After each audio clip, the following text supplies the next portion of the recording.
అత్యంత క్రూరమైనటువంటి ఒక murder case. అతనికి ఏమాత్రం పశ్చాత్తాపం లేకుండా, ఏమాత్రం అతను చేసిన క్రూరమైనటువంటి చర్య పైన ఎటువంటి remorseless, and this rarest of rare ways a person behaves this way.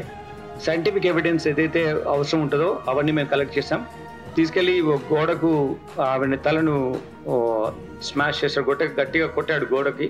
First legs cut చేసి, తర్వాత 2 చేతులు, బాడీ పార్ట్ ఒకటి, దెన్ తల. I don't understand how to explain it. మీరు చాలా బాగా మీ ప్రెస్ వాళ్ళు చెప్తారు, కానీ అది police officer I'm not able to explain you. అది చాలా బాగానే ఉన్నాడు, క్రూరంగా ప్రవర్తించాడు అంతే. నేను చూశాను, మాట్లాడాను, మళ్ళీ నాకు కూడా మీ ముందు మాట్లాడే ముందు ఒకసారి మళ్ళీ చూద్దామని. చాలా అందంగా కూడా ఉన్నాడు ఆయన, అట్లేం లేదు. Is so normal, but his behaviour is so cruel. Is very fit also. You can easily, I asked him how can you do it. ఆమె చాలా షార్ట్ ఉంటుంది సార్, ఈజీగా నేను కట్ చేసి పెట్టాను అన్నాడు. ఎట్లా చేసావు ఇదంతా అంటే? నమస్తే, నేను మీ Madhuri, welcome to Hit TV. గత వారం రోజులుగా సోషల్ మీడియా అలాగే ఎలక్ట్రానిక్ మీడియాని వణికించేస్తుంది గురుమూర్తి చేసిన హత్య కేసు. దీని గురించి నిన్న సిపి సుధీర్ గారు చెప్పినప్పుడు కూడాను చాలా భావోద్వేగానికి లోనయ్యారు. ఈ హత్య కేసులో అసలు ఏం జరుగుంటుంది, ఇంతలా ఎందుకు ఒక పోలీసులనే కదిలించేంత విధంగా ఈ హత్య కేసులో ఏముంది, డీటెయిల్గా అడిగి తెలుసుకుందాం. మనతో పాటు ఉన్నారు ఆస్ట్రో సైకాలజిస్ట్ ఎస్వి నాగనాథ్ గారు. నమస్తే సార్. నమస్తే సార్, నిన్న సిపి సుధీర్ గారు మీడియా మీట్లో చెప్పినప్పుడు చాలా భావోద్వేగానికి లోనయ్యారు. ఒక పోలీస్ డిపార్ట్మెంట్ వాళ్ళకి ఈ హత్య కేసు కదిలించి వాళ్ళకి మీరు, ఆయన సుధీర్ గారు అన్నారు, అసలు మీడియా వాళ్ళు దీన్ని కథల్ని కథనాలుగా చెప్తున్నారు, కానీ దీన్ని ఎట్లా చెప్పాలో మాకు తెలియట్లేదు అని చెప్పన్నారు. అసలు ఒక సైకాలజీ పరంగా మీరు గురుమూర్తిని ఎలా అనాలిసిస్ చేస్తారు? గురుమూర్తి మైండ్ సెట్ ఏంటి? నేను ఆ గురుమూర్తి స్టేట్మెంట్స్ వింటూ ఉంటే ఒక్కసారి ట్యూబ్లైట్ టాప్ టాప్ టాప్ అని పేరుతాయి. పొట్టిగా ఉందండి, చంపేశాను, ఈజీగా ఉంది చంపడానికి అన్నాడంట.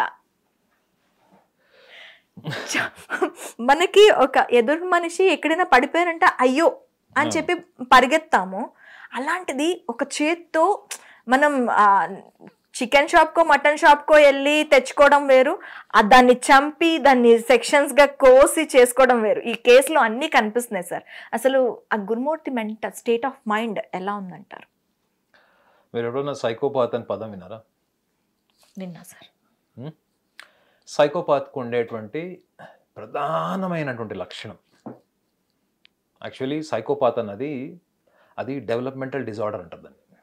డెవలప్మెంటల్ డిజార్డర్ అంటే చిన్నప్పుడు పుట్టిన తర్వాత బాల్యం నుంచి నీ అనుభవాలు, కుటుంబ పరంగా, బంధువుల మధ్యలో, స్నేహితుల మధ్యలో, సామాజికంగా నువ్వు ఎటువంటి వాతావరణంలో పెరిగావు, తల్లిదండ్రులు నీ ముందు ఎటువంటి ప్రవర్తనని చూపించారు, అంటే తల్లిదండ్రులు ఎంత బాగున్నారు, ఎంత ఆహ్లాదంగా ఉన్నారు, ఎంత వాయిలెంట్గా ఉన్నారు, ఎంత స్నేహభావంతో ఉన్నారు, పిల్లలకు ఎంత ప్రేమ పంచారు, వాళ్ళ కోరికలు తీర్చారు, వాళ్ళకి టైం కేటాయించారు, వాళ్ళకు దెబ్బలు తగిలినప్పుడు లేదా వాళ్ళ జ్వరం వచ్చినప్పుడు, వాళ్ళ బాధలో ఉన్నప్పుడు వాళ్ళ మీద వాళ్ళు ఎంత ప్రేమ చూపించారు, ఎంత ఆప్యాయత చూపించారు. వాళ్ళ చిన్న చిన్న కోరికలు ఉంటాయి, చిన్నప్పుడు ఉండేటువంటి చిన్న చిన్న కోరికలు, బొమ్మల దగ్గర నుంచి వాళ్ళు ఎదుగుతున్న వయసులో వాళ్ళు కోరుకునే సైకిల్ కావచ్చు, చిన్న చిన్న కోరికలు. ఇవన్నీ కోరికలు కూడా మనకి ఏమవుతుంది, ఒక డెవలప్మెంటల్ ప్రాసెస్. అది ఒక చైల్డ్ అప్బ్రింగింగ్ డెవలప్మెంటల్ ప్రాసెస్లో డెవలప్ అయ్యేటువంటి ఒక డిజార్డర్ ఇది సైకోపాతిజం. ఈ సైకోపాత్స్కి ఉండేటువంటి ఇతన్ని, ముఖ్యంగా గురుమూర్తిని మనం చూసే కోణం ఏంటంటే psychopathism and as well as narcissistic traits. మీరు ఇందాక అన్నారు చూడండి, ఒక చిన్న దెబ్బ తగిలితేనే మనం ఎవరైనా మన కళ్ళ ముందు రెండు కింద పడిపోతేనే మనం అయ్యో పాపం అంటామని. అయ్యో పాపం అంటే ఏంటి? ఎంపతి. అక్కడ అయ్యో ఏదో జరుగుతుంది. ఈ ఎంపతి సైకోపాత్స్కి జీరో. అంటే మీ ఎమోషన్స్తోని నాకు సంబంధం లేదు.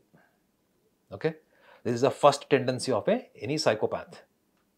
ఒక సైకోపాత్ అనేవాడికి ఎదుటి వ్యక్తి భావోద్వేగాలతో కానీ, ఎదుటి వాళ్ళ ఫీలింగ్స్తో కానీ, లేదా ఎదుటి వాళ్ళకు సంబంధించినటువంటి బాధ్యతలు నేను నిర్వర్తించాల్సినవి ఉంటాయి. యాజ్ ఎ హస్బెండ్ ఉంటాయి, యాజ్ ఎ ఫాదర్ ఉంటాయి, యాజ్ ఎ సన్ ఉంటాయి. ఈ రెస్పాన్సిబిలిటీస్ని ఫుల్ఫిల్ చేయడంలో వాళ్ళకి ఎటువంటి ఇష్టం ఉండదు. రెండో కోణం ఏంటంటే, వీళ్ళకి ఎదుటి వ్యక్తులు వీళ్ళని ప్రశ్నించిన ఆ ప్రశ్నించే కోణంలో కూడా వీళ్ళకి ఏమన్నా వీళ్ళు వీళ్ళు ఊహించుకొని వీళ్ళు సెల్ఫ్ క్రియేటెడ్ ఇమేజ్ ఒకటి ఉంటుంది. నేను చాలా మేధావిని, నాకు చాలా సూపర్ న్యాచురల్ పవర్స్ ఉన్నాయి, ఎప్పుడు కూడా ఒక సుపీరియర్ టెండెన్సీస్తోని వాళ్ళకంటూ ఒక ఇమేజ్ క్రియేట్ చేసుకుంటారు. ఇమేజ్ అంటే తెలుసు కదా, లోపల మనకి బయట కనిపించే ఒక శరీరం ఉంటే లోపల మనము ఊహాత్మకమైనటువంటి ఒక ఆలోచనని, మనకంటూ ఒక పర్సనాలిటీని మనం క్రియేట్ చేసుకుంటాం. నేను తురుముకని అంటాం కదా, ఈ ఊహాత్మకమైనటువంటి వీళ్ళు క్రియేట్ చేసుకుంటే వ్యక్తిత్వం ఏదైతే ఉంటుందో ఆ వ్యక్తిత్వం లాంటి ఉండేటువంటి ఒక స్ట్రక్చర్ ఉంటుంది చూడండి లోపల. ఆ స్ట్రక్చర్లో వీళ్ళకి ఎదుటి వ్యక్తులు ముఖ్యంగా వీళ్ళని ప్రశ్నించే విధానంలో కూడా రూడ్గా, మీ ఇంటెన్షన్ సాఫ్ట్ ఉండొచ్చు కానీ మీరు మీ మూడ్కు తగ్గట్టుగా, ఇప్పుడు లైఫ్ పార్ట్నర్ని తీసుకోండి, ఆమె ఎక్కడో ఏదో ఫంక్షన్లో అవమానించింది, వాళ్ళ పేరెంట్స్ కూడా పబ్లిక్లో ఇతన్ని ఫంక్షన్లో అవమానించారు. సో అప్పటి నుంచి వీళ్ళ మధ్యలో ఇంకా చాలా సివియారిటీ పెరిగింది, ఘర్షణ, వాగ్వాదాలు, కొట్టుకోవడం వరకు. సో ఈ ప్రాసెస్లో మనము నార్సిసిజం అని కూడా ఒకటి అన్నాం. మీరు ఒక్కసారి ఇమాజిన్ చేయండి, మీరు కూడా ఆల్రెడీ పెళ్ళైంది కాబట్టి చెప్తున్నాను. వీళ్ళిద్దరూ పెళ్ళైనప్పుడు వధూవరులుగా మంచిగా పెళ్లి బట్టలతో ఫోటోలు దిగారు, వాళ్ళ ఆల్బమ్ ఇంట్లో ఉంటుంది, ఇంట్లో ఫోటోలు కూడా ఉంటాయి పెళ్లి నాటివి. ఒక అందమైన రూపం, పెళ్లి టైంలో మనం మేకప్ వేసుకొని అందంగా ఫోటోల కోసం ఉంటాం, అదే మనం మెయింటైన్ చేస్తాం. అంత అందమైన రూపంతో పెళ్లి చేసుకున్న తర్వాత అదే స్త్రీతోని సంసారం చేసి ఇద్దరు పిల్లల్ని కానీ అదే స్త్రీని నగ్నంగా చేసి ఆ అమ్మాయి తలకాయ సపరేట్ చేశాడు, 2 చేతులు కట్ చేశాడు, 2 కాళ్ళు కట్ చేశాడు. ఇది కమిషనర్ గారు చెప్తూనే ఎంత భావోద్వేగాలకు లోనయ్యారు, ఎంత డిస్టర్బ్ అయ్యారో మనం చూసాం. అవునా? ఆయన క్లియర్గా చెప్పాడు, ఈజ్ ఏ బార్బేరియన్ అన్నాడు. బార్బేరియన్ అంటే అన్సివిలైజ్డ్ అని. అంటే నాగరిక సమాజంలో మీరు ఫస్ట్ నేర్చుకునేది ఏంటండి? మీరు సైకలాజికల్గా మీరు ఎవాల్వ్ అవుతున్నప్పుడు నాగరిక సమాజంలో మీరు ఫస్ట్ సివిలైజేషన్ ఏంటి అంటే మనకి, you have to respect others, you have to think about others, you have to be responsible about your environment, and at the same time you should know how to communicate, how to behave and how to execute your self. ఇవన్నీ కూడా మనం నాగరిక సమాజంలోకి వచ్చేటప్పుడు నేర్చుకునేది. దానికి quite opposite ఏంటి? బార్బేనిజం. ఈ బార్బేరియనిజం అన్నది ఆయన కమిషనర్ గారి మాటల్లో ఆయన వచ్చింది, అది చెప్పాడు ఆయన. అంత అందమైన భార్యని అదే భార్యతో సంసారం చేసి అదే భార్యతో ప్రేమ పంచుకొని 2 పిల్లల్ని కానీ అదే భార్యని 3-4 ముక్కలు చేసి, అంటే ఇది కమిషనర్ గారు చెప్పిన విషయం బట్టి నేను చెప్తున్నాను, ముక్కలు చేసినప్పుడు పెళ్ళెప్పుడు ఏం ఎమోషన్ ఉంది అతనికి? సంసారం చేసేటప్పుడు ఏ ఎమోషన్ ఉంది? ఆమె అందంగా తయారైనప్పుడు ఏం ఎమోషన్ ఉంది? ఆమె పెళ్లి కూతురుగా చూసినప్పుడు ఏం ఎమోషన్ ఉంది? అవునా? ఆమె గర్భవతిగా ఉన్నప్పుడు, శ్రీమంతం చేసేటప్పుడు కూడా ఫంక్షన్లో ఉండుంటాడు కదా, అప్పుడు ఏం ఎమోషన్ ఉంది? చంపేటప్పుడు, ఆమెను ముక్కలు చేసేటప్పుడు కూడా అదే ఎమోషన్ ఉండుంటుంది. He has no emotion, no empathy. మీరే చెప్పారు కదా, నువ్వు ఎలా ముక్కలు చేసావంటే మా ఆవిడ హైట్ తక్కువ ఉంటుందండి, కట్ చేయడం చాలా ఈజీ అన్నాడంటే. కమిషనర్ గారు ఇంకో విషయం కూడా చెప్పారు. ఒక రిపోర్టర్ అడిగాడు, అతనిలో ఏమైనా పశ్చాత్తాపం ఉందా అని. ఒక సైకోపాత్ అనే వాడికి ఇన్సైట్స్ ఉండవండి. ఇన్సైట్స్ అంటే ఏంటి? గిల్ట్. వాళ్ళకి కన్జైన్స్ ఉండదు. అంటే నేను తప్పు చేశాను, పశ్చాత్తాపం, నేను ఈ తప్పు మళ్ళీ చేయను, నేను మిమ్మల్ని బాధ పెట్టాను, మళ్ళీ బాధ పెట్టను అనే గిల్ట్ ఉండదు. కన్జైన్స్ కానీ గిల్ట్ కానీ ఉండదు. సో ఆ అమ్మాయిని నేను ఆలోచించిన కోణం ఏంటంటే, ఆ అమ్మాయిని అన్ని ముక్కలు చేసినప్పుడు కూడా అతనిలో ఎటువంటి ఆలోచన ఉండి ఉంటుంది అన్నది నేను జస్ట్ ఇమాజిన్ చేశాను. ఒకసారి ఊహించాక, ఒక సైకోపాథిజం ఉంది, నార్సిసిజం ఉంది అన్నప్పుడు నాకు ఒక్క యాంగిల్ ఆఫ్ థాట్ ఏమనిపించిందంటే, ఒకటి, ఆ అమ్మాయి వీళ్ళిద్దరి మధ్యలో గొడవ అయినప్పుడు ఏ కారణం వల్ల చనిపోయిందో తెలియదు. తలకాయ గోడకేసి కొట్టాడు, పైన మీద కూర్చొని మెడకాయ విసికి చంపాడు. అప్పటికీ ఆమె గోడకేసి కొట్టిన తర్వాత కూడా బతికే ఉంది, కింద పడిపోయింది, అన్కాన్షియస్లీ ఉందేమో బహుశా, మెడకాయ విసికి చంపేశాడు. ఒక్కసారి ఆలోచించండి మేడం, సైకోపాత్ అనేవాడికి మ్యానిపులేటివ్ ఇంటెలిజెన్స్ ఉంటుంది. మ్యానిపులేటివ్ అంటే ఏంటి? లేనిది ఉన్నట్టుగా, ఇప్పుడు లేనిది ఉన్నట్టుగా చెప్పడం ఏంటి? అబద్ధం. అబద్ధాన్ని నిజమని చెప్పడానికి ట్రై చేసేది ఏంటి? మ్యానిపులేషన్. అవునా? మీరు ఈ స్టూడియోలో ఉన్నారు, లేదు నేను బయట ఉన్నాను, స్టూడియోలో లేను, కాఫీ షాప్లో ఉన్నా అంటే అది అబద్ధం. అది కాను, లేదు నేను కాఫీ షాప్లోనే ఉన్నాను అని నమ్మించడానికి మీరు చేసే ప్రయత్నాలు ఉంటాయి చూడండి, దట్ ఈస్ కాల్డ్ మ్యానిపులేషన్. సైకోపాత్స్కి ఉండేటువంటిది one of the biggest trait ఏంటంటే పర్సనాలిటీలో మ్యానిపులేషన్ ఉంటుంది. సో ఇతను ఆమెను చంపేటప్పుడు, చంపిన తర్వాత ఆ శవం లేకుండా చేసినప్పుడు ప్రాసెస్లో మీకు ఏమనిపించింది? ఇంత చేశాడు కదా, మ్యానిపులేట్ చేయడానికి ట్రై చేశాడు. నో మేడం, నేను బతకాలి. You got my point? Okay, అర్థమైందా మీకు? ఇప్పుడు ఆమెను చంపేశాడు మేడం, చంపేశాడు. వాడుకున్న టెక్నాలజికల్ సోర్సెస్ అన్నీ వాడి రేపు పొద్దున శవం మాయం చేస్తే రేపు పొద్దున్న నా మీదకి కేసు రాదు అనేటువంటి ఆలోచనతో కనెక్ట్ అయినప్పుడు బ్యాక్ ఆఫ్ ద మైండ్ ఏం తిరుగుతుంది అతనికి? నేను బతకాలి. You got my point? నేను బతకాలి. పోనీ అతనికి ఏమైనా ఎక్స్ట్రా మ్యారిటల్ అఫైర్స్ ఉన్నాయా? కమిషనర్ గారు అయితే ఇక్కడ కన్ఫ్యూస్ చేయలేదు. అది మీరు రాసిన కథనాలు అని చెప్పి మీడియా మీద ఒక సెటైర్ కూడా వేసారు ఆయన. అతనికి ఎక్స్ట్రా మ్యారిటల్ అఫైర్ కానీ ప్రీ మ్యారిటల్ అఫైర్స్ కానీ ఏం లేవు. చూడండి, ఇంకొక అమ్మాయి కోసం. సెకండ్ సార్, మీరు సైకోపాత్ అని ఒక వర్డ్ యూజ్ చేశారు, ఒక సైకోపాత్లో బిహేవ్ చేస్తున్నాడు అని చెప్పి. ఇదే సిరీస్ ఆఫ్ మర్డర్ ఇంతకు ముందు చేసి ఉండే ఛాన్సెస్ ఎంతవరకు ఉంటాయి? అంటే నేను ఇది చాలా లోతుగా చెప్తే మళ్ళీ నచ్చదేమో, కానీ మీరు ఒకసారి ఆలోచించండి మేడం. మీరు ఒక 21 ఇయర్స్ ఏజ్ లేదా మీరు ఒక 18 ఇయర్స్ ఏజ్లో మీరు ఆర్మీలో జాయిన్ అయ్యారు. మీరు 18 ఇయర్స్ ఏజ్లో మీరు ఆర్మీలో జాయిన్ అయినప్పుడు ఆ ఏజ్లో మీకు ఉన్నటువంటి స్వేచ్ఛ, ఆలోచన, ప్రపంచానికి మిమ్మల్ని మీరు పరిచయం చేసుకోవాలన్నటువంటి ఆలోచన, భావోద్వేగాలు, ఇవన్నీ కూడా మీరు ఆర్మీలో చేరినప్పుడు ఏమవుతాయి? పూర్తిగా నిర్బంధించబడతాయి. ఆర్మీలో మీరు ఏంటి, అక్కడ ఒక క్రమశిక్షణ, అక్కడ మీ డెసిగ్నేషన్కి సంబంధించినటువంటి రెస్పాన్సిబిలిటీస్ మాత్రమే ఉంటాయి. మీరు సుపీరియర్తో మిస్బిహేవ్ చేసినా, మిస్కమ్యూనికేట్ చేసినా మీకు సివియర్ పనిష్మెంట్స్ ఉంటాయి. It's a place of well disciplined and integrated environment army. అంటే when it comes to the professional job, అక్కడ మీరు సుపీరియర్ మీద కోపం వచ్చినా ఏమీ అనలేరు. వాళ్ళు సుపీరియర్ ఏదైనా 3 బాగా నేను కొట్టినా, నేను అవమానించినా, నీకు అనవసరంగా పనిష్మెంట్ ఇచ్చినా నీ రియాక్షన్ ఏముంటుంది? సైలెంట్, ఏముండదు, జీరో.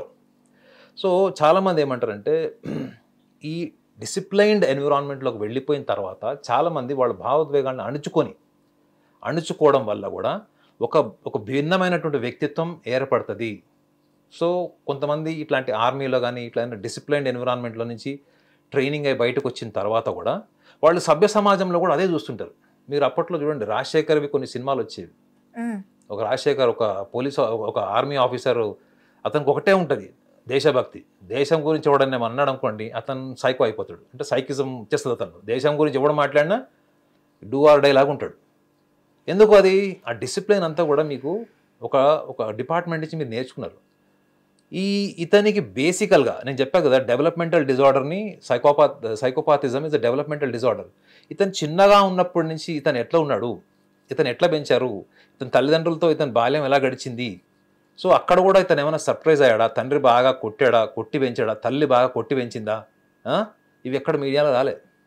కానీ సైకాలజిస్ట్ కనుక ఆలోచిస్తే ఏం ఆలోచిస్తాడంటే, ఫస్ట్ వాళ్ళ పేరెంట్స్ అప్బ్రింగింగ్, ఎట్లా నర్చరింగ్ ఎన్విరాన్మెంట్లో పెరిగాడు, ఎట్ ద సేమ్ టైం అతనికంటూ బై బర్త్ ఒక ఇన్స్టింక్టివ్ పర్సనాలిటీ ఉంటుంది. సో ఇవన్నీ కూడా మీరు క్లబ్ చేసి ఆలోచిస్తే గురుమూర్తి మీకు ఇంకొక యాంగిల్లో అర్థమవుతాడు. కానీ గురుమూర్తిలో మీరు గమనించాల్సింది ఏంటి, మీరు ఈ డిసిప్లైన్ ఎన్విరాన్మెంట్లో సప్రెస్డ్ పర్సనాలిటీ ఏమన్నా బయటకు వచ్చిందా అంటే, అక్కడ సప్రెస్ చేసుకొని పెళ్లి తర్వాత ఆ సప్రెషన్ ఉండదు కదా మేడం. భార్య ముందు ఏమైనా మాట్లాడచ్చు, అత్తగారిని ఏమైనా తిట్టచ్చు, మామగారిని ఏమైనా తిట్టచ్చు, మీరు స్వేచ్ఛగా ఉంటారు. ఎందుకంటే ఇప్పుడు ఆర్మీ డిసిప్లైన్ నుంచి అక్కడ మీరు ఒక 17 ఏళ్ళలో 16 ఏళ్ళలో పనిచేసి వచ్చారు. But that is a professional life. But once it is in to the personal life. ఈ ప్రొఫెషనల్ లైఫ్లో నుంచి పర్సనల్ లైఫ్కి షిఫ్ట్ అయినప్పుడు మీ పర్సనాలిటీ కూడా మాడిఫై అయ్యిందా అంటే మీ అప్బ్రింగింగ్ అక్కడ రిలేట్ అవుతుంది మేడం. మీ బాల్యంలో మీరు తల్లిదండ్రుల మధ్యలో ఎలా పెరిగారు, తల్లిదండ్రుల భావోద్వేగాలు ఎలా తీసుకున్నారు, తల్లి తండ్రి వాళ్ళిద్దరు ఎలా ఉన్నారు, భార్యాభర్తలాగా అన్నది ఇక్కడ పెళ్లి చేసుకున్న తర్వాత యాజ్ ఎ హస్బెండ్ రిఫ్లెక్ట్ అవుతుంది. ఇది మీరు గుర్తుపెట్టుకోవాలి. ఓకే, మధ్యలో గడిచినటువంటి 16-17 సంవత్సరాల ఆర్మీ డిసిప్లిన్ చూడండి. ఈ ఆర్మీ డిసిప్లిన్ ఎన్విరాన్మెంట్ అంతా కూడా అక్కడ అతను ఎంత స్వేచ్ఛగా ఉన్నాడు, అక్కడ ఏం క్రమశిక్షణ నేర్చుకున్నాడు అంటే, అతని యాక్షన్స్ని మీరు అనాలిసిస్ చేస్తే అక్కడికి వెళ్ళి నేర్చుకుంది ఏముంది? నిజంగా చెప్పాలండి, ఎవరైనా తప్పు చేసిన వాళ్ళు, గిల్ట్ అయిన వాళ్ళు ఆ తప్పు చేశామని చెప్పేసి ఒప్పేసుకుంటారు. అవునండి నేను తప్పు చేశానండి.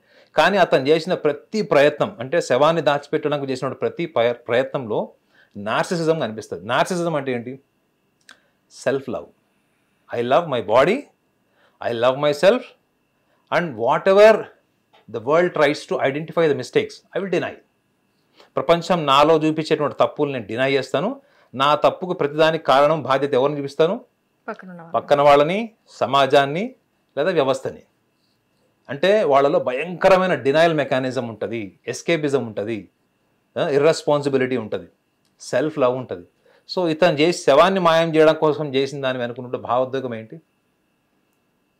సెల్ఫ్ లవా కదా? నేను బతకాలి, నేను ఏమి చేసినా బతకాలి, నేను బతకగలను అనేటువంటి ఓవర్ కాన్ఫిడెన్స్ ఎక్కడి నుంచి వచ్చింది? Self love. అర్థమైందండి? అది ఒక టైప్ ఆఫ్ సైకోపాథిజం కంటే కూడా ఎక్కువనే అది. అంటే ఏంటి, చాలామంది థ్యాంక్లెస్ ఉంటారు చూడండి, ఎన్నో సంవత్సరాలు ఎదుటి వాళ్ళ హెల్ప్ తీసుకొని వీడు నాకు ఏం చేయలేదు, నేనే పుస్తకాలు చదివి పెరిగాను, నేనే నా ఆలోచనతో పెరిగానటువంటి ఒక సాడిస్టిక్ టెండెన్సీస్ ఉంటాయి చూడండి, అవన్నీ కూడా ఇతనిలో క్లబ్ అయి ఉంటాయి. కానీ ఇందులో ఆలోచించాల్సిన కోణం ఏంటంటే, సైకోపాత్లు అనేవాళ్ళు ఎక్కడో కొత్తగా ఉంటారండి.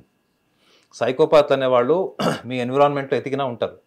ఈ ఎంపతి లేని వాళ్ళు, అప్బ్రింగింగ్ అంటే డెవలప్మెంటల్ ప్రాసెస్లో చిన్నప్పుడు ఏర్పడినట్టు ఇంప్రెషన్స్ ఉంటాయి చూడండి, అవి సమాజంలో అనుభవాల ద్వారా కూడా వాళ్ళు మారరు. ఓకే, ఇంకొకటి, ఒకవేళ ఇప్పుడు గురుమూర్తిని బయటకి పంపితే ఇదే సీన్ మళ్ళీ రిపీట్ అయ్యే ఛాన్సెస్ ఉంటాయంటారా?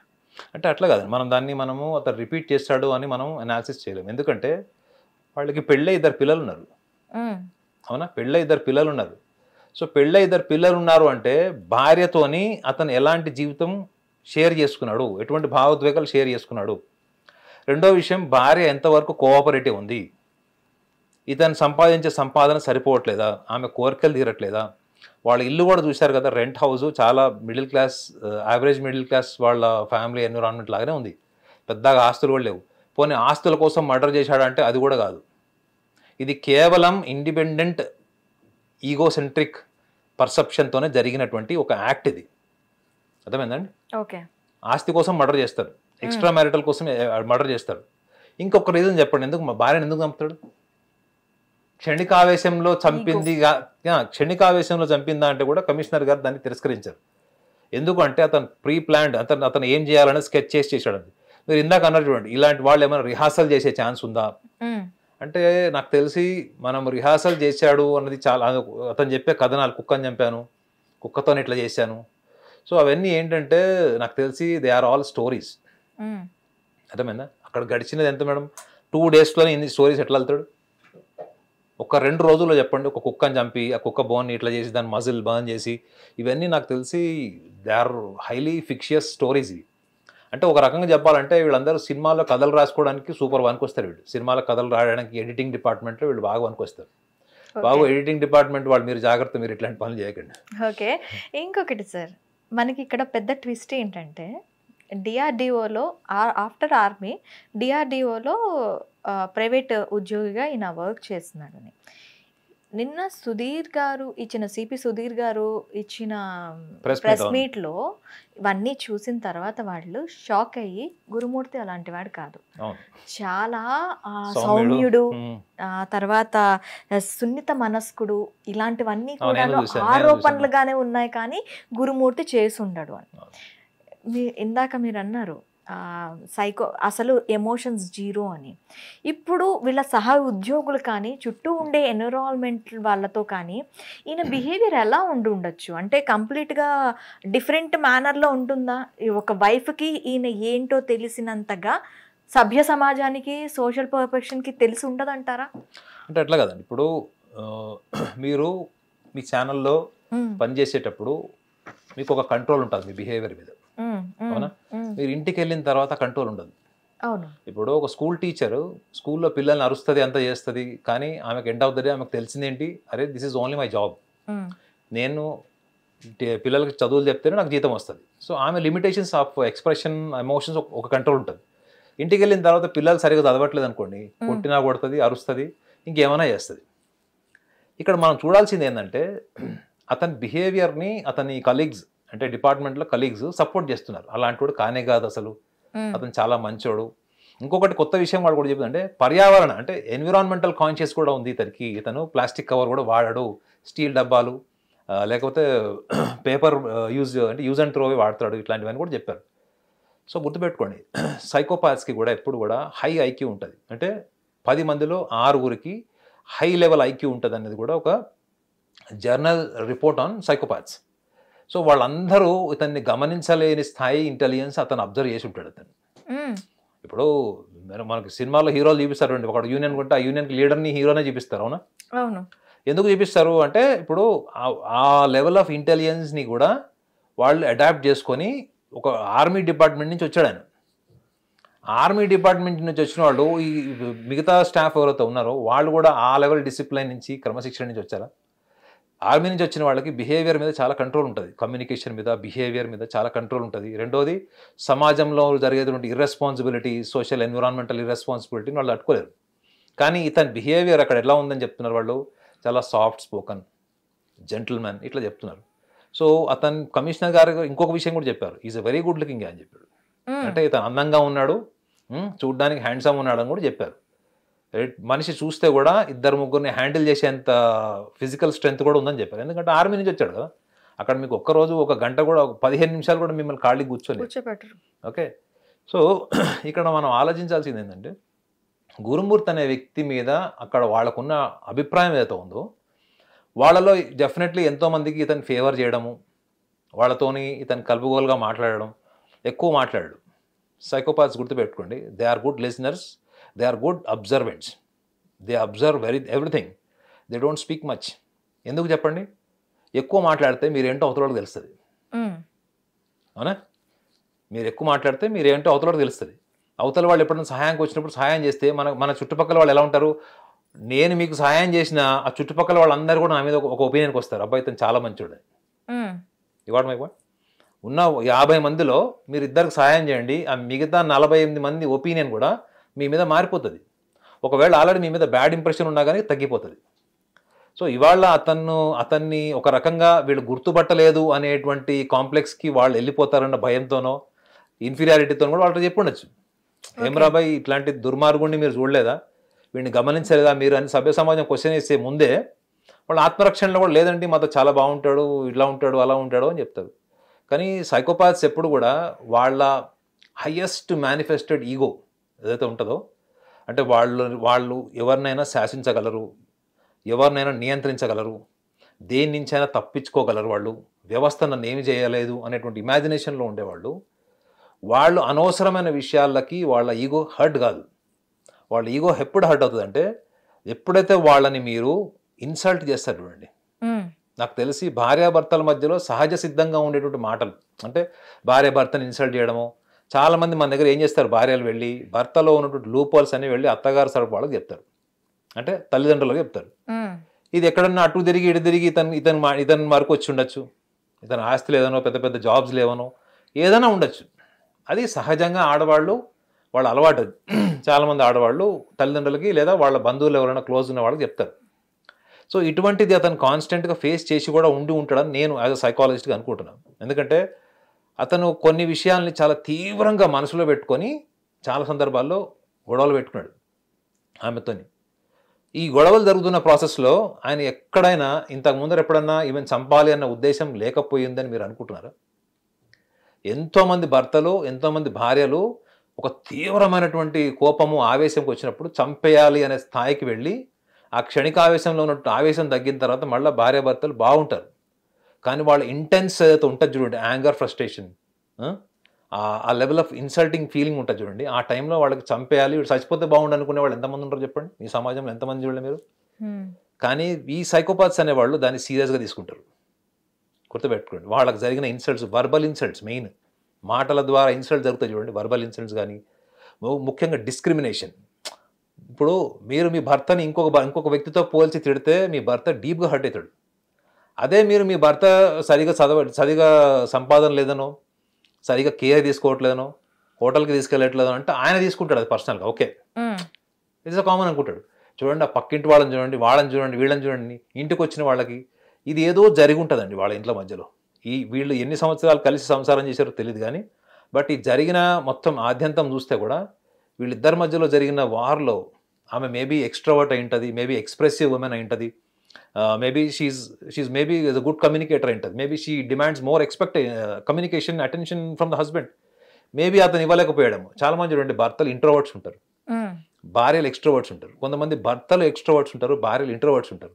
ఎవరైతే ఎక్స్ట్రావర్ట్స్ ఉంటారో వాళ్ళ మనసులో ఉన్న ఫీలింగ్, సిచ్యువేషనల్ ఫీలింగ్ని కూడా రెండు ఎక్స్ప్లెయిన్ చేస్తారు. And they equally want attention. అటువంటి అటెన్షన్ లేనప్పుడు కూడా భార్యలు మాట్లాడేటప్పుడు ఎప్పుడు కూడా సభ్య సమాజంలో ఉన్న వేరే భర్తలతో కంపేర్ చేసి మాట్లాడతారు. సో ఇట్లాంటివన్నీ అతనిలో బాగా రగిలిపోయి నాటుకుపోయి ఒక స్కెచ్ వేసి ఇలా చేసి ఉంటాడు అన్నది నా అనాలిసిస్. అది అయితే ఇప్పుడు చచ్చిపోయిన మాధవి కుటుంబ సభ్యుల పరిస్థితి ఏంటి? పేరెంట్స్ పక్కన పెడితే ఇద్దరు పిల్లలు, వాళ్ళ సిచ్యువేషన్ ఏంటి? ఈ ఇన్సిడెంట్ వాళ్ళకి అర్థమయ్యి, మేబీ చిన్న పిల్లలు అయి ఉండొచ్చు, చిన్నపిల్లలే, ఇన్సిడెంట్ వాళ్ళకి అర్థమయ్యి అర్థమైన వాళ్ళకు ఒక ఏజ్ వచ్చిన తర్వాత వాళ్ళ మానసిక పరిస్థితి మీద ఈ ఇన్సిడెంట్ ఎలా ప్రభావం చూపించవచ్చు? అంటే నార్మల్గా అయితే ఇది కొంచెం పోస్ట్ ట్రామాటిక్ మెమరీ కిందకు వస్తుంది. ఎందుకంటే వాళ్ళు ఇన్సిడెంట్ చూడలేదు కాబట్టి. పోస్ట్ ట్రామాటిక్ మెమరీ అంటే ఈ ఇన్సిడెంట్ని మనం ఇప్పుడు సోషల్ మీడియాలో వచ్చేసింది, ప్రెస్ మీట్లో అంతా వచ్చేసింది కాబట్టి ఇది ఎప్పటికీ ఉంటుంది. ఆ పిల్లలు ఎదుగుతున్న క్రమంలో వాళ్ళ స్నేహితులు కానీ వాళ్ళ చుట్టాలు బంధువులు ఎవరన్నా మీ అమ్మ ఎలా చనిపోయింది అన్నది ఒకవేళ వీళ్ళకి మెమరీలో వచ్చింది అనుకోండి, అప్పుడు ఈ డేటా అంతా వస్తుంది బ్రెయిన్లోకి. సో వాళ్ళు ఎలా తట్టుకోగలుగుతారు అది ఒకటి. రెండోది ఏంటంటే వాళ్ళు ఎవరన్నా పిల్లలు చాలా చిన్న వయసులో టెండర్ ఏజ్లో జరిగింది కాబట్టి వాళ్ళు ఇంకొక ఎవరైనా దగ్గర తీసుకుంటే, అంటే వాళ్ళకి తెలిసిన వాళ్ళు కాకుండా బయట వాళ్ళు ఎవరన్నా తండ్రి స్థాయిలో, అంటే ఒక పెద్ద అంటే తండ్రి ఏజ్ వాళ్ళు ఎవరైనా దగ్గర తీసుకున్నప్పుడు ప్రేమగా మాట్లాడినప్పుడు కూడా వాళ్ళ ఊహ కూడా ఈ వ్యక్తి పట్ల కూడా అట్లా మారదని గ్యారంటీ లేదు పిల్లలకి. లేకపోతే సభ్య సమాజంలో భర్తల్ని చూసినప్పుడు, అంటే వీళ్ళు ఇప్పుడు చూసేది తల్లిదండ్రులే బయట సమాజంలో, వీళ్ళు పెద్దగా అయిన తర్వాత అన్నారు కదా, వీళ్ళు పెద్దగా అయిన క్రమంలో భర్తలు లేకపోతే పెళ్ళి సభ్య సమాజంలో వీళ్ళు ఎలా ఊహించుకునే అవకాశం ఉంటుంది? సో తల్లి అన్నది ఎంత బలమైన భావోద్వేగమో నాకంటే మీకే బాగా తెలుసు, ఎందుకంటే మీకు పిల్లలు కూడా ఉన్నారు కాబట్టి. కానీ అలాంటి భావోద్వేగాల్ని విచ్ఛిన్నం చేసి అంటే సభ్య సమాజం చెప్పుకోలేనటువంటిది, పోలీస్ డిపార్ట్మెంట్ స్థాయి వాళ్ళే షాక్ అయిపోయినటువంటి పరిస్థితుల్ని పిల్లలుగా వాళ్ళు ఎలా తీసుకుంటారు చెప్పండి. So I can say that it is going to be a possibility of post traumatic memory. So ఇట్లాంటి వాళ్ళకి ఏంటంటే వీళ్ళకి చాలా కేర్ ఉండాలండి. అంటే మనం ఏమంటామంటే రీఇన్ఫోర్స్మెంట్ అంటారు దీన్ని, సైకలాజికల్ రీఇన్ఫోర్స్మెంట్ ఏం చేయొచ్చు అంటే ఇది ఒక సబ్జెక్టివ్ ఫ్యామిలీ ఎక్స్పీరియన్స్ లాగా చెప్పి సమాజంలో అందరు ఇట్లా ఉండరు, మంచిగా ఉండేటువంటి పేరెంట్స్ ఉంటారు అండి, బాగా చూసుకునేవాళ్ళు, పిల్లల్ని బాగా ప్రేమించేవాళ్ళు, సమాజంలో ఇంకో వేరే ఆదర్శవంతమైన భార్యాభర్తలు, అటువంటి ఎన్విరాన్మెంట్లో వీళ్ళు ఉంటే వీళ్ళ పర్సెప్షనల్ చేంజెస్ వచ్చే ఛాన్సెస్ కూడా ఉంటాయి. ఓకే. సో వీళ్ళ లైఫ్ స్టైల్లో ఏంటంటే వీళ్ళకి కాన్స్టెంట్ కేర్, మోటివేషన్ కూడా ఉండాలి. ఎందుకంటే వీళ్ళని కొంచెం ఐడల్గా వదిలేసామనుకోండి, వాళ్ళ ఆలోచనలకి క్రమశిక్షణ ఉండేటువంటి వయసు కాదు. రెండోది అనుక్షణం వాళ్ళకి అమ్మ గుర్తొస్తుంటుంది. అమ్మ ఎలా చనిపోయింది అంటే కొంతకాలంగా ఇంకా చాలా డీటెయిల్గా అన్ని విషయాలు తెలుస్తాయి వీళ్ళకి. సో నిన్న కమిషనర్ గారు కూడా చాలా కంట్రోల్ చేసుకున్నారు తెలుసా. ఎందుకంటే ఇట్లాంటి విషయాలు నేను కోర్టుకు సబ్మిట్ చేస్తాను, ఆ డీటెయిల్స్ ఏంటని రిపోర్టర్ అడిగినప్పుడు చెప్పలేదు. ఎందుకంటే ఆయన ఇది కూడా ఆలోచించుంటాడు, ఏంటి మీ యాంగిల్లో ఆలోచించుంటాడు. ఎందుకంటే రేపు పొద్దున్న పిల్లలకు కూడా తండ్రి ఎంత బ్రూటల్గా చంపాడు, ఏం చేశాడు అన్నది ఇన్డెప్త్ డీటెయిల్స్, ఎవిడెన్సెస్ అన్నీ కూడా మనం సోషల్ మీడియాకి అది బిజినెస్ అయి ఉండొచ్చు, కానీ కమిషనర్ స్థాయిలో ఉన్న వాళ్ళు దాన్ని రెస్పాన్సిబిలిటీ కింద ఆలోచిస్తారు. ఇప్పుడు నేనైనా I have to think like responsibility it is. ఎందుకంటే ఇప్పుడు చూడండి, అది ఒక సైకాలజిస్ట్కి ప్రతి ఒక్కళ్ళు కూడా అది ఒక రెస్పాన్సిబిలిటీ. అలాంటి వాళ్ళు వచ్చినప్పుడు we pay more attention, we concern, we have to create more concern, more responsibility, we have to pay more attention.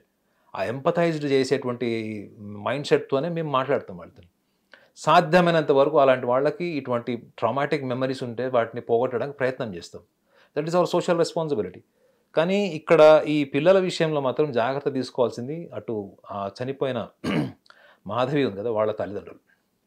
ఎందుకంటే ఈ పిల్లలు ఎంత కాదన్నా కానీ గ్రాండ్ పేరెంట్స్తోనే ఎక్కువ అటాచ్డ్ ఉంటారు. పిన్ని కానీ, బాబాయ్ కానీ, పెదనాన్నగారు, వీళ్ళ స్థాయి వాళ్ళ రిలేషన్స్ ఉంటాయి చూడండి, వాళ్ళ కుటుంబ సభ్యుల్లో వీళ్ళకి అడాప్ట్ చేసుకొని అదొక సమాజం కింద వాళ్ళని పెంచాలి. రెండోది, వీటికి సంబంధించినటువంటి మీడియాలో వచ్చేటువంటి కథనాలు అవన్నీ కూడా వాళ్ళు చర్చించకూడదు. ఈ పిల్లల ముందు ఎప్పుడు కూడా భార్యాభర్తలు ఎవరైనా కొట్టుకోవడం కానీ, వాయిలెంట్ పేరెంట్స్ ఉంటారు చూడండి, అట్లాంటి ఎన్విరాన్మెంట్కి వీళ్ళని దూరం పెట్టాలి. ఒక రకంగా చెప్పాలంటే వీళ్ళ మీద 24 అవర్స్ అబ్జర్వేషన్లో అట్లీస్ట్ ఒక 2 to 3 years పెడితే అప్పుడు వాళ్ళు కూడా వాళ్ళ వయసుతో పాటు చదువుతో పాటు వాళ్ళకు ఉన్నటువంటి కొన్ని యాక్టివిటీస్ ఉంటాయి, స్పోర్ట్స్ కానీ, కల్చరల్ యాక్టివిటీస్ కానీ. నేనైతే డెఫినెట్లీ అబ్బాయి అమ్మాయికి సమ్ కల్చరల్ యాక్టివిటీస్ని మనం అలవాటు చేయాలి. ఎందుకు చెప్తానండి, కల్చరల్ యాక్టివిటీస్ కానీ స్పోర్ట్స్ వల్ల అడ్వాంటేజ్ ఏముంటుందంటే మీరు స్పోర్ట్స్లో కానీ కల్చరల్ యాక్టివిటీస్లో కానీ మీకు రెగ్యులర్గా సోషల్ ఐడెంటిటీ వస్తుంటుంది. ఇప్పుడు మీ పాప డ్యాన్స్ నేర్చుకుంది, పర్ఫామ్ చేస్తుంది. If your daughter is in to some sports, ఆమె స్పోర్ట్స్లో కూడా ఆమెకు కూడా ఒక ఐడెంటిటీ వస్తుంటుంది. సో ఈ సెల్ఫ్ ఐడెంటిటీకి అలవాటు పడిపోయేటువంటి ఏజ్ అది, అవునా కదా? ఇప్పుడు మీరు మీ ఐడెంటిటీ డెవలప్ చేసుకోవడం మొదలెట్టినప్పుడు ఏమైపోతుంది, మీరు పాస్ట్ మెమరీస్కి ఎక్కువ కనెక్ట్ కారు. You will be more creative. నేను ఏం చేయాలి, నేను ఇంకా ఎంత ఎస్టాబ్లిష్ అవ్వాలి, I wanted to create more identity to be recognised in the society, in the world. ఆ భావజాలం పెరిగేటువంటి వయసు కాబట్టి వీళ్ళని స్పోర్ట్స్లో కానీ కల్చరల్ యాక్టివిటీస్లో కానీ ఉంచితే, సో వీళ్ళు ఆ పోస్ట్ ట్రామాటిక్ మెమరీలో నుంచి వాళ్ళంతటి వాళ్ళు బయటకు వచ్చేటువంటి అవకాశం కూడా బలంగా ఉంటుంది. అయితే నాకు ఒక అవుట్ ఆఫ్ క్యూరియాసిటీ ఒక క్వశ్చన్ సార్. ఈ సైకోపాత్ అనేది జెనెటికల్గా ఎంతవరకు వర్తిస్తుంది? చెప్పా కదండి, psychopathism is a developmental disorder according to the psychology. Genetic factor అంటే కొంతమంది, అంటే దీన్ని మనం సైకోపాథిజంని జెనెటిక్ డిజార్డర్ కింద అయితే చెప్పలేం 100%. బట్ అందులో రూట్స్ ఏముంటాయంటే, ఇప్పుడు వీళ్ళ ఫాదర్కి కూడా అనుమానస్తుడు అనుకుందాం కాసేపు. వీళ్ళ father is a very suspicious human being. He never believed in his own wife, or else he never respected women, he never had any empathy. ఇట్లాంటి లక్షణాలు వస్తాయి. అయితే సైకోపాథిజం అన్నది పూర్తిగా కొన్ని సిమ్టమ్స్. ఇప్పుడు ఫాదర్ భార్యను గౌరవించలేదు, భార్యను ప్రేమించలేదు, కేవలం భార్యని తన కోరికల కోసమే వాడుకున్నాడు తప్ప కోరికల నుంచి ఏర్పడినటువంటి అంటే బాధ్యతల్లోకి ఆయన షిఫ్ట్ కాలేదు అన్నది కొంత ఈయన తండ్రికి కూడా ఉందనుకుందాం, మేనమామకు ఉందనుకుందాం, తాతకు ఉందనుకుందాం. కానీ వాళ్ళందరూ కూడా మర్డర్ చేసిన హిస్టరీ లేదు కదా, అవునా కదా? వాళ్ళు ఎంతో అంత బాధ్యతాయుతంగా ఉన్నారు, పెంచారు, ఇతన్ని ఆర్మీకి పంపించారు, ఇవన్నీ చేశారు వాళ్ళు. సో కాబట్టి మనం అది జెనెటిక్ ఫ్యాక్టర్ కాబట్టి అందరికి వాళ్ళ తాత ముత్తాతల నుంచి వీళ్ళకి వచ్చిందన్నది చెప్పలేము. కానీ సైకోపాథిజంలో ఉన్నటువంటి కొన్ని మేజర్ క్వాలిటీస్ చెప్పా కదా, lack of empathy, lack of sensitive feelings towards others, you are being irresponsible, no emotion, and you never want people to question, you always think that you are right, you always have the tendency of superiority. ఇటువంటి లక్షణాలలో కొన్ని లక్షణాలు తండ్రి నుంచో తాత నుంచో మేనమామ నుంచో వచ్చి ఉండొచ్చు, కానీ అవన్నీ కూడా ఒక హత్యకి క్రుయాలిటీకి దారి తీస్తుంది అన్నది మాత్రం ఈవెన్ సైకాలజీ కూడా చెప్పదు. హిట్ టీవీ యాప్, ఇందులో short news, live news, entertainment shows, movies, digital magazines తో పాటు మీ జిల్లా వార్తలను కూడా ఫ్రీగా చూడొచ్చు. అంతేకాదు కేజీ నుంచి పీజీ వరకు విద్యార్థులకు స్కాలర్షిప్ కూడా అందిస్తున్నాం. ప్రతి వారం 10 మందికి లక్కీ డ్రా ద్వారా ఒక్కొక్కరికి 10,000 రూపాయలు అందిస్తున్నాం. ఇంకెందుకు ఆలస్యం, వెంటనే హిట్ టీవీ యాప్ ని డౌన్లోడ్ చేసుకుని ఫ్రీగా ఎంటర్టైన్మెంట్ పొందండి. Hit TV app. Hit TV app. Please download hit TV app. Hit TV app ని ఫ్రీగా డౌన్లోడ్ చేసుకొని ఎంజాయ్ చేయండి. మీకు నచ్చిన ఎంటర్టైన్మెంట్ కోసం హిట్ టీవీ యాప్ ని ఫ్రీగా డౌన్లోడ్ చేసుకొని ఎంజాయ్ చేయండి. హిట్ టీవీ యాప్ ని డౌన్లోడ్ చేసుకుని ఆస్వాదించండి, ఆశీర్వదించండి. ఇంతమంది సెలబ్రిటీలు హిట్ టీవీ యాప్ ని డౌన్లోడ్ చేసుకోండి అని చెప్తున్నారంటే ఎంత మంచి యాప్ ఆలోచించండి. అమెరికా అమెరికా అమెరికా అమెరికాలో చదవాలనుకునే వాళ్ళకి విశ్వసనీయమైన పేరు మన శౌర్య కన్సల్టెన్సీ. UK లో 1 year masters, UK లో 1 year masters, 2 years work permit up to 5 years visa. Contact Shaurya Consultancy. Contact 89851 89851.